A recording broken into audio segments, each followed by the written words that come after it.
అందరికీ నమస్కారము. ఇప్పుడు మన భారతదేశంలో ఈ కొత్త సాంకేతికత, సామాజిక సమస్యల వలన, కొత్త ఉద్యోగాల వలన మనకు ఈ షిఫ్ట్ సిస్టంలో ఏ టైంకి లేస్తున్నామో, ఏ టైంకి తింటున్నామో మనకే తెలియట్లేదు. దానివల్ల కొన్ని అనారోగ్య సమస్యలు వస్తున్నాయి. కానీ చాలామంది స్పిరిచువల్ లీడర్స్ కానీ, మోటివేషనల్ స్పీకర్స్ కానీ వాళ్ళు చెప్తారు. మన పాత వాళ్ళు ఎప్పుడో సనాతన ధర్మంలో ఉండే చెప్పేవారు. వాళ్ళు ఏమంటారంటే రాత్రి 10 గంటల లోపల పండుకొని ప్రొద్దుటే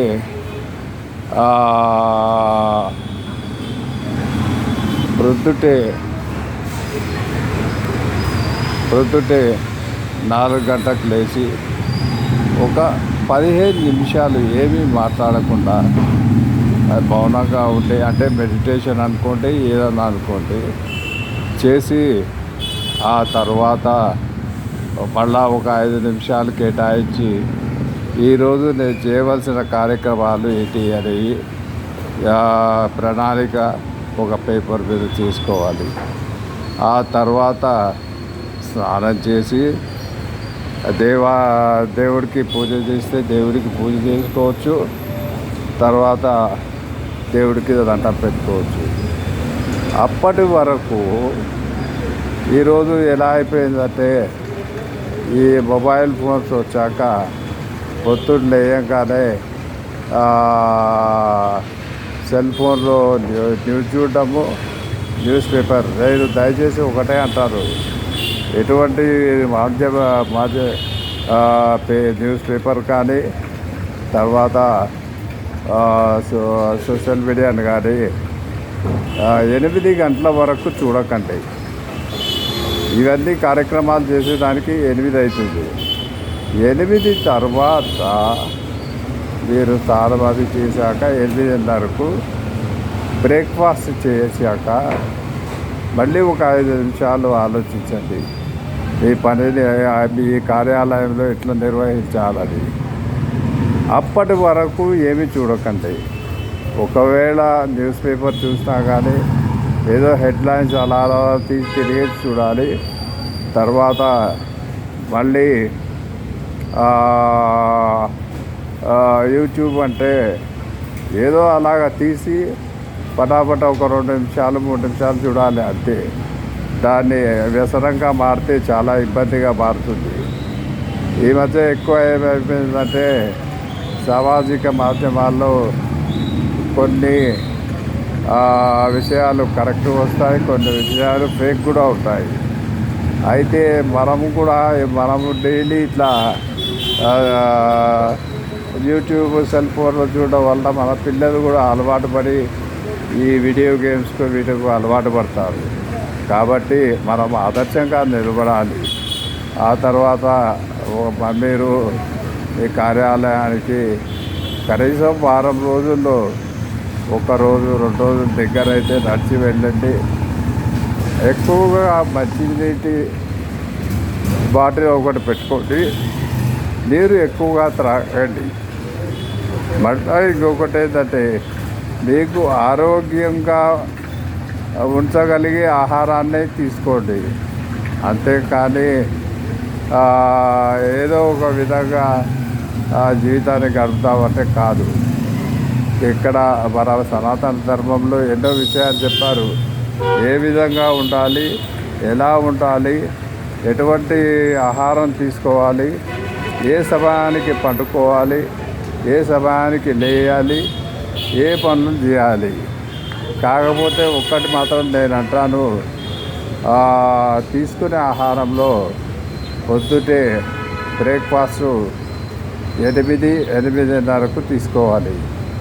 ఆ బ్రేక్ఫాస్ట్ కూడా ఎలా ఉండాలి అంటే, ఇప్పుడు కొత్త పాశ్చాత్య సంస్కృతిలో పొద్దుంటే పిజ్జాలు, బర్గర్లు తింటున్నారు.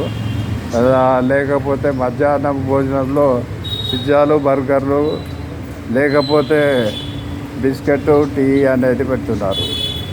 తేనె అనేది మన భారతీయ సంస్కృతికి మన వంటకాలు అంటే ఆ, ఉత్తర భారతంలో ఒక విధంగా ఉంటాయి, దక్షిణ భారతంలో ఒక విధంగా ఉంటాయి, ఇంకొక చోట విధంగా ఉంటాయి.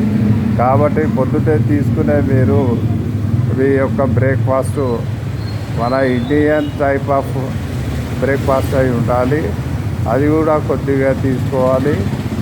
ఆ తర్వాత మీ కార్యాలయానికి పోయి మీ యొక్క విధులు నిర్వహించాలి. మధ్యాహ్న భోజనం కూడా ఎలా ఉండాలి అంటే మన భారతీయ ఆహారాన్ని తీసుకోండి. పిజ్జాలు బర్గర్లు అంటే ఏదో ఒకసారి ఎప్పుడన్నా అవసరమైతే తీసుకోవచ్చు. ఇక రాత్రి అంటే రాత్రి డిన్నరు, రాత్రి భోజనం మీరు ఏం చేయాలంటే కొంచెం తక్కువగా తిన్నా కానీ మంచి ఆహారం తీసుకొని ఏదో ఒక పండు తిని 10 లోపల పండుకొని పొద్దుటే 4 గంటలకు లేయాలి. ఇటువంటి దినచర్యను మీరు పాటిస్తే మీ ఆరోగ్యం చాలా బాగుంటుంది. కాకపోతే ఈ రోజుల్లో సంస్కృతి మారిపోయింది. ఆఫీస్ అవర్స్ 6 తర్వాత అయిపోగానే బార్కు వెళ్ళడము, అక్కడ మద్యం సేవించడము, తర్వాత నాన్ వెజ్ తినడము. దీనివల్ల ఏమవుతుందంటే నాన్ వెజ్ డైజెషన్ కావడానికి 72 గంటలు పడుతుంది. ఇక ఆల్కహాల్ అంటే లిక్కర్ తీసుకుంటే అది మీకు మొదట మంచి ఉత్సాహాన్ని ఇవ్వచ్చు, ఆ తర్వాత అలవాటుగా మారచ్చు. కాబట్టి మన సనాతన ధర్మము, భారతీయ సంస్కృతి ఆధారంగా ఈ యొక్క మద్యానికి, తర్వాత మాంసాహారానికి, కొన్ని వ్యసనాలకు దూరంగా ఉంటే మన భారతదేశానికి ఇంకా గొప్ప పేరు వస్తుంది.